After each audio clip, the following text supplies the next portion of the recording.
con su venia. Adelante, compañera presidenta.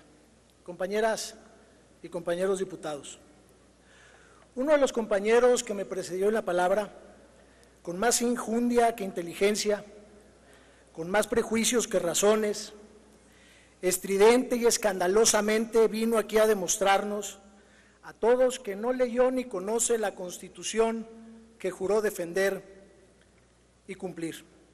No siendo suficiente, vino a hacer gala de su ignorancia supina y crasa, porque para hablar de presupuesto primero hay que conocer la Ley de Presupuesto y Responsabilidad Hacendaria.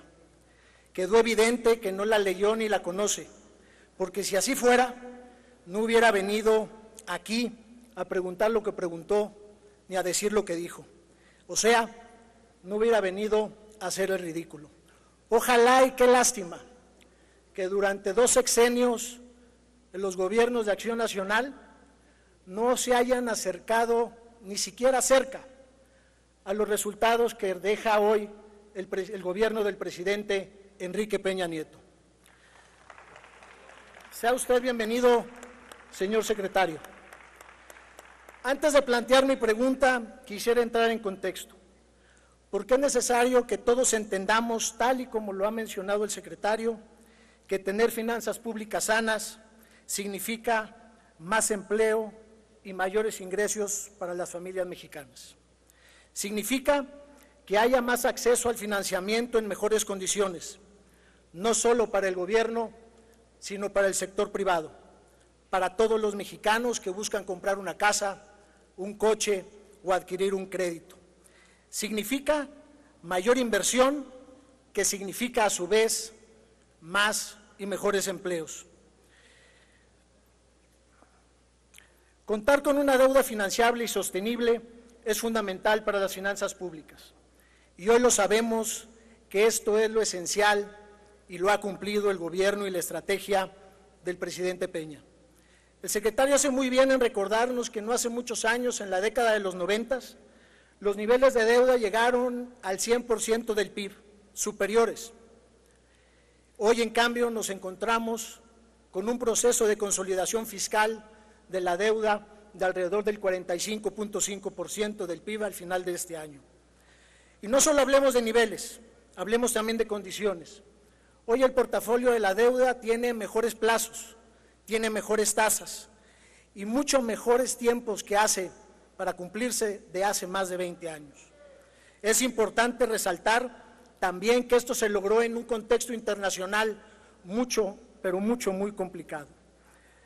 Señor secretario, no se ha hablado lo suficiente del costo financiero de la deuda pública y del fuerte aumento que ha tenido en esta administración.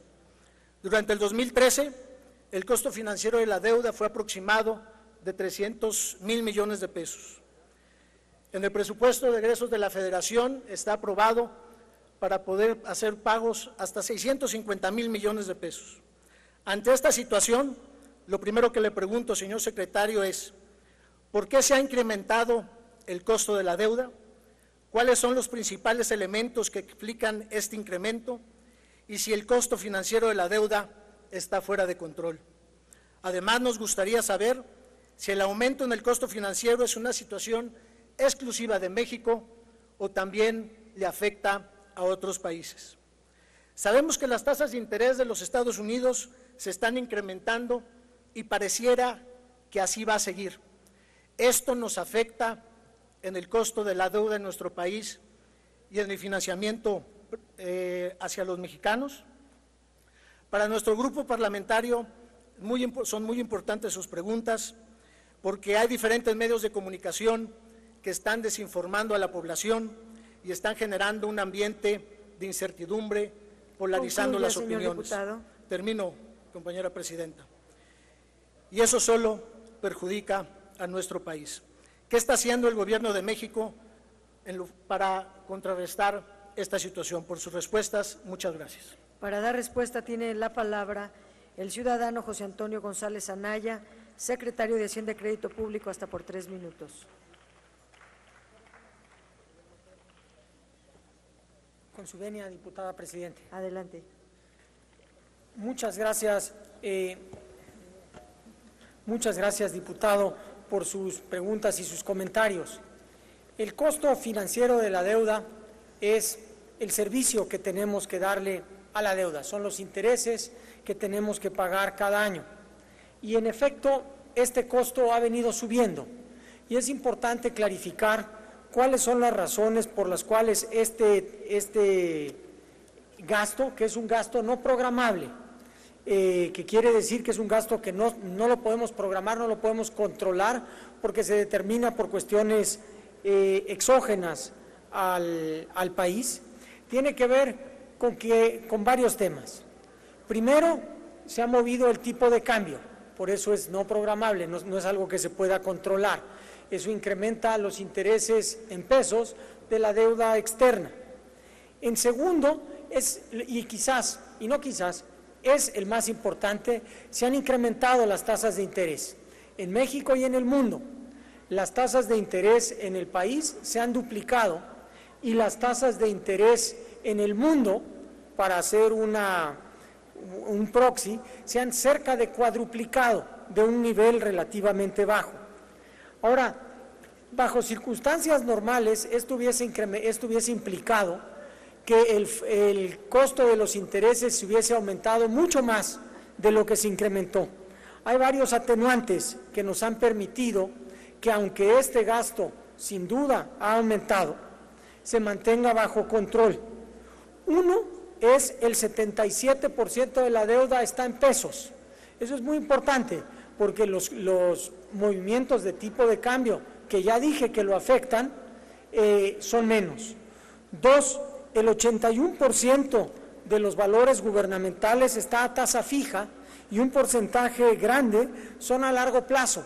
Eso también significa que conforme suben las tasas de interés, el efecto es menor. Y el 100%, para dejarlo claro, el 100% de la deuda externa está a tasas fijas. Se hizo un comentario alrededor de cómo se compara México alrededor del costo financiero. En varias intervenciones yo he comentado que la deuda del país está en una trayectoria sostenible y está en un nivel razonable. Siempre quisiéramos tener menor deuda, pero el nivel de deuda es razonable y está en una trayectoria sostenible. Así también el costo financiero, que para ponerlo en perspectiva para México es de 2.8% del PIB. Un ejemplo, Brasil es de 6%, la India es de casi 5%, el promedio de Latinoamérica es de 4%. Así que el costo financiero también está en niveles razonables y este manejo prudente de deuda, y concluyo, nos ha permitido que la deuda mexicana hoy tenga las calificaciones más altas de la historia y en perspectivas estables. Sin duda, tenemos que seguir teniendo políticas macroeconómicas que nos mantengan en esta trayectoria de disminución de deuda. Muchas gracias, diputada presidenta. Gracias. Para hacer comentarios tiene la palabra el diputado Enrique Ochoa Reza, del Grupo Parlamentario del PRI, hasta por 2 minutos.